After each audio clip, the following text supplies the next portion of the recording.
None of the events that have made the second Henry Tudor the most famous king in history happened in 1534. Henry VIII divorced no one that year, married no one, killed no eminent person. But the year was a milestone all the same, arguably the great turning point in his stunningly eventful career. When it began, he had deteriorated only enough to be the sort of person you would hate to be seated next to at a dinner party.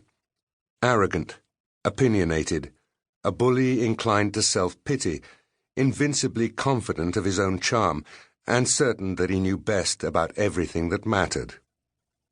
Before the year ended, he had become what he would remain for the rest of his life, a full-fledged tyrant in the strictest sense of the word.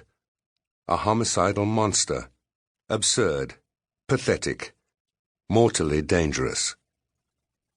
A person in Henry's predicament, a man whose pride has walled him up in such impregnable isolation, becomes incapable of an emotion as healthy as gratitude. Certainly he cannot see himself as merely lucky. His fate, he thinks, is coterminous with divine will. Everything good that befalls him does so in fulfillment of God's great plan for the universe. Every disappointment can be traced neither to God nor to some failure on his own part. That is impossible. He could never commit a serious error. But to something outside himself that is cosmically out of joint. Nonetheless, lucky is what Henry was. One of the luckiest human beings who ever lived. Much of his good fortune he owed to his father. In the quarter-century between his victory at Bosworth and his death in 1509, Henry VII had made the English crown more secure and powerful than it had been in generations.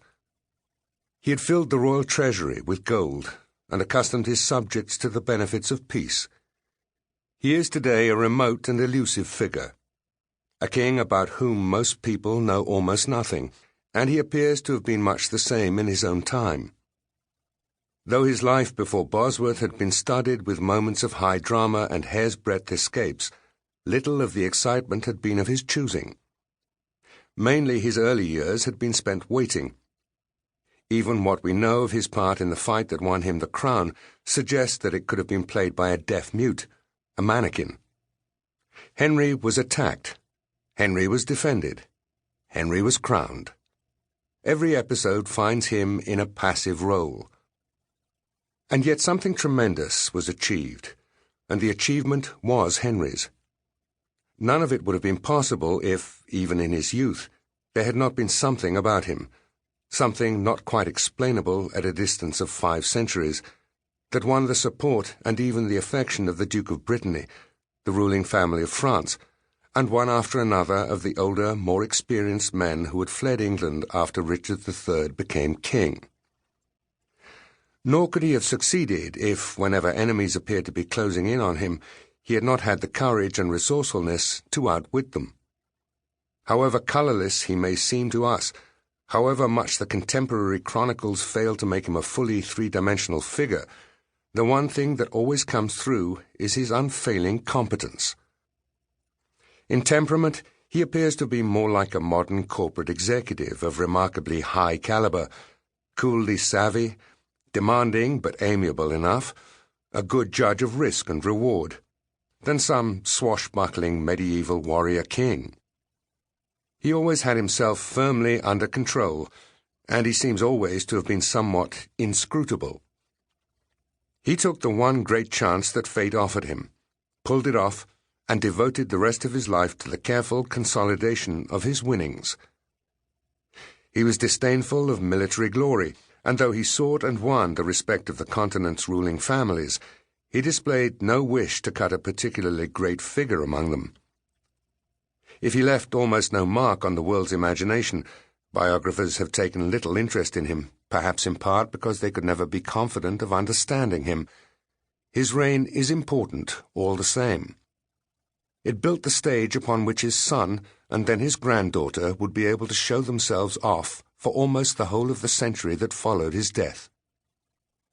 The most impressive thing Henry did after reaching the throne was to establish himself securely on it. This was no small achievement, To grasp its magnitude, it is necessary to remember the 100 years before Bosworth, with their tragic succession of Plantagenet kings and claimants clashing and killing and being killed. Henry, his dollop of royal blood inherited from a bastard line that even when legitimized had been excluded by law from succession to the crown, could not have been given good chances of lasting long when he became king.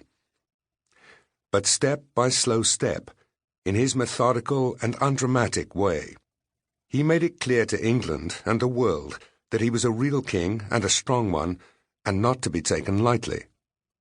He did so carefully, confiding in only his oldest friends, never moving so fast as to provoke reaction, watching for opportunities to eliminate rivals, and seizing those opportunities as they arose.